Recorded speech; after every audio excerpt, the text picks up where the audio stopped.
ஆச்சு. உங்கள் வீட்டில் நீங்களே வந்து இந்த சிறுதானியத்தில் நம்ம ரொம்ப சாதாரணமாக பயன்படுத்தக்கூடிய திணை, கம்பு, வரகு, சோளம், குதிரைவாலி, சாமை, இந்த மாதிரி பனிவரகு, இந்த தானியங்களை வந்து நல்லா 1-2 உடைச்சி குழைய வேக வச்சு அரைச்சி அப்படி கொடுக்கலாம். இல்லை இந்த சிறுதானியங்களினுடைய மாவு கிடைக்கிறது, அந்த மாவுகளை கலந்து அதில் கஞ்சி செய்யலாம்.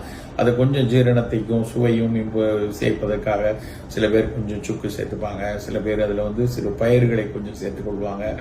இப்படித்தான் என்று இல்லை, இதைத்தான் சேர்க்கணும் இப்படித்தான் இல்லை, கூட கொஞ்சம் அதை சுவை கூட்ட வேண்டும் என்பதற்காக கொஞ்சம் பயிர்கள், லெக்யூம்ஸ் அதெல்லாம் கொஞ்சம் சேர்த்துக்கொள்ளலாம். புரதச்சத்து நல்லா வேணால் கொஞ்சம் சோயா சேர்த்துக்கொள்ளலாம். அதுக்கப்புறம் மற்ற பாதாம் பருப்பு, நிலக்கடலை, உளுந்த வறுத்து சேர்த்துக்கிறது, இப்படி சுவைப்பட அந்த கஞ்சியை செய்து அதை வந்து இந்த காலத்தில் வீட்டில் எல்லாருக்கும் கொடுத்து பழக்கணும். கஞ்சி அப்படிங்கனாலே அது வந்து ஏதோ ஒரு ஏளன பொருளாக ஒரு காலத்தில் பார்க்கப்பட்டது. இல்லைன்னா ஒரு காய்ச்சல் காலத்தில் மட்டும்தான் சாப்பிடணும் அப்படிங்கிற மாதிரி கஞ்சியா அது காய்ச்சக்காரனா கொடுக்குறதா அப்படிம்பாங்க. கொஞ்சம் வேடிக்கையாக வந்து என்ன கஞ்சி காய்ச்சி ஊத்துற அப்படின்னு சொல்லக்கூடிய ஒரு காலமெல்லாம் இருந்தது. ஆனால்